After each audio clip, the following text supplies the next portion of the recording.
wamesikitishwa sana na msiba mzito huu uliotupata. Ni kwamba kwa wale wanaofahamu, haswa wenyeji wa Kondoa, Wamasai wenzangu pamoja na Waswahili, mnajua kazi nzuri ambayo ilikuwa inafanywa na Lazaro. Uongo kweli? Kwetu sisi ni pigo. Sisi kama jeshi la polisi. Nilikuwa naongea na ndugu zangu pale nyuma, nilikuwa nasema sasa ili pigo litakuwaje. Mmoja akasema Lazaro katika uhai wake kwa kazi yake amezalisha malazaro wengi. Bwana Yesu asifiwe. Amina. Bwana Yesu asifiwe sana. Amina. Sasa inanikumbusha pale kwenye Biblia kuna Zaburi ya 116 mstari wa 15 unasema hivi: ina thamani mbele za Mungu mauti ya wacha Mungu wake. Bwana Yesu asifiwe. Amina. Bwana Yesu asifiwe sana. Amina. Lakini ukisoma kwenye Biblia kuna mahali fulani panazungumzia, ni Mathayo sura 5 mstari wa 9 kama sikosei. Anasema kwamba heri wapatanishi, maana hao wataitwa wana wa Mungu. Lazaro kwangu mimi kwa kazi nilikuwa naifanya, ninampa ile andiko ni la kwake kabisa. Bwana Yesu asifiwe. Huyu hiyo nafasi ameichukua ya kuitwa mwana wa Mungu kwa kazi ambayo alikuwa naifanya Lazaro. Nimekuwa karibu na Lazaro, kazi nyingine unaiona ngumu kabisa. Unajua hapa sasa, huu mfupa huo utafuniki. Hakuna fisi wa kutafuna. Dada yangu Sara anajua haya mambo yalivyo magumu. Lakini sijui hekima aliyokuwa nayo ndugu ni hali ya juu sana. Ni hekima itokayo juu. Bwana Yesu asifiwe. Ndugu zangu, naomba kwa yale maisha alikuwa anaishi kaka yangu Lazaro, tuyaige maisha hayo. Tuyaige maisha hayo. Amechukua utamaduni ule, akachanganya na sheria za nchi, akaweka na hekima Mungu aliyompa. Amekuwa msaada mkubwa kwa jeshi la polisi na wanakondoa kwa ujumla na taifa kwa ujumla. Bwana Yesu asifiwe. Amina. Bwana Yesu asifiwe. Amina. Lakini na neno moja ndugu zangu naomba niongee siku ya leo. Biblia inasema katika kitabu kile cha Waebrania sura ya 12 mstari wa 14 inasema kwamba tafuteni kwa bidii kuwa na amani na watu wote, na huo utakatifu ambao hapana mtu atakayemwona Bwana asipokuwa nao. Ndugu zangu, Biblia inatusisitiza amani. Aliyelala hapa ni miongoni mwa watu kwa macho yangu na kwa maisha nimemshuhudia akisisitiza amani. Sehemu kubwa ya amani ya Kondoa Mungu alimpa huyu kuichangia.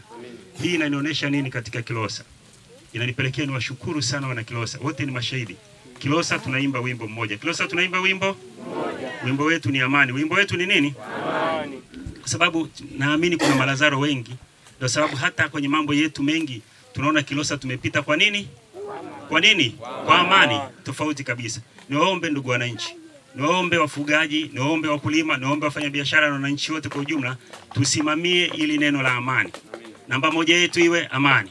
Namba 2 yetu iwe amani. Namba 3 yetu iwe nini? Amani. Bwana Yesu asifiwe. Tuachane na mambo mengine. Biblia imesema tunahitaji bidii. Swala la amani swala mchezo. Mwambie jirani yako swala mchezo. Linahitaji bidii. Semeni linahitaji bidii. Bidii yake ni namna gani sasa? Ametufundisha baba hapa mtumishi wa Mungu. Namba 1, lazima tuheshimu watu kuanzia ngazi ya familia. Semeni heshima. Heshima. Maasai hilo halina shida, hilo lipo vizuri. Kwa Maasai ni hakuna shida kwenye ngazi ya familia, heshima. Bwana Yesu asifiwe. Amina. Hilo lina shida mchungaji, hapo najua upati shida. Namba 2, viongozi wa kiroho. Semeni viongozi wa kiroho. Hata kama wewe umjui shehe vizuri, umjui mchungaji vizuri, maadamu ni kiongozi wa kiroho, hawa ndio manabii wa Bwana waliochaguliwa zamani hizi. Bwana Yesu asifiwe. Kina Kalaita hawa waone tu hivi, mimi najua kazi zao zilivyo ngumu na kubwa. Unamwona Kalaita wa kawaida lakini anamtumikia Mungu. Bwana Yesu asifiwe. Na kufanya hizo kazi za Mungu wanatusaidia hata sisi jeshi la polisi. Bwana Yesu asifiwe sana. Ndugu zangu, nimesema ngazi ya kwanza tuheshimu familia. Lakini ngazi ya pili nimesema tuheshimu viongozi wa kidini. Viongozi wa kinini? Mimi hapa nikiona jambo gumu hata ni mtu siliwezi, ninamtafuta shehe fulani. Ikishinda mimi naenda pale kwa shehe mkuu. Utashangaa limeisha hilo. Uongo kweli? Gumu lingine naangalia huyu jamaa anaenda kanisani wapi? Naanza na yule mdogo naona mwisho nawafuata wakubwa zetu mabishop wao. Bwana Yesu asifiwe. Jambo limekwisha, ndoa imekuwa nzuri, amani imerejea kwenye jamii. Uongo kweli? Kwa ndugu zangu nimesema kuna vitu hivyo vitatu. Kitu cha tatu kwa wale wanaoamini Biblia na Qur'ani tukufu, tuheshimu mamlaka zinazotuongoza. Tuheshimu mamlaka zinazotuongoza. Ndugu zangu, ninashangaa sana. Hivi unapotaka kwenda kuoa, jamani tunauza maneno. Tunauza maneno au tuuzi maneno? Tunauza. Sasa inakuwaje unataka kwenda kuona tumia maguvu na mafujo? Kuna mtu atakupa mke? Mzee Lazaro hawezi kutoa, hawezi hata mimi sitoi msikupipi. Lakini kwa maneno mazuri. Ninaongea nini ndugu zangu? Una jambo lako, litafute kwa njia ya kuuza maneno yako, watu washawishike wakufuate. Bwana Yesu asifiwe.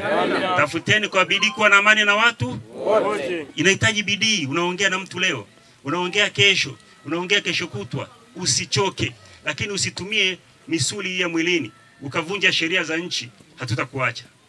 Sheria itachukua mkondo wake. Tutakubana kwa misuli ya kisheria. Bwana Yesu asifiwe. Kwa sababu tumeajiriwa pale ili tuisimamie sheria. Huwezi kwenda kufanya fujo, tusikubane kwa mujibu wa sheria. Tutakubana kwa mujibu wa sheria. Huo ndo ukweli. Hata tusidanganyane. Lakini ukiuza maneno watu watakufuata. Mwisho wa siku utashangaa hujatumia nguvu yoyote, umefanikiwa. Bwana Yesu asifiwe. Ndugu zangu, niwaambie, tunaweza kushawishi watu kama tuna jambo letu bila kuvunja sheria za nchi. Inawezekana, lakini hatukubaliani kwamba unataka uvunje sheria za nchi. Hii amani tulionayo hapa Kilosa imezalishwa na watu kama wakina Lazaro hawa. Wamelala, hii ni mbegu imelala. Ninaamini watanyanyuka Malazaro wengi katika wilaya yetu ya Kilosa na amani itadumu zaidi na zaidi. Bwana Yesu asifiwe. Heri wapatanishi, maana wao wataitwa wana wa Mungu. Mwambie jirani yako unatakiwa mwana wa Mungu wewe. Mwambie na mwingine unatakiwa mwana wa Mungu wewe. Bwana Yesu asifiwe. Ndugu zangu, tuimbe wimbo mmoja wa amani. Kilosa yetu itakuwa na amani, Tanzania yetu itakuwa na amani na hakutakuwa na wakututika. Naitwa George Ngobei, mwenyekiti wa kijiji Kondoa, kata Mabwelebwele. Lazaro tulikuwa nafahamu vizuri. Pigo la Lazaro limetuumiza sana kwa sababu walikuwa kwenye kamati yetu ya migogoro ya usuluhishi wa wakulima na wafugaji. Alikuwa ni msaada mkubwa sana kwa jeshi la polisi vile vile. Maana hata leo tupo hapa na mkuu wa kituo kuja kutoa labi zetu. Tunaomba watokeze watu kama hivi, wawe na moyo kama wa Lazaro ambao wataenda kusaidia na watu wengine, sio tu kuchochea vurugu bali kutatua matatizo ya aina mbalimbali.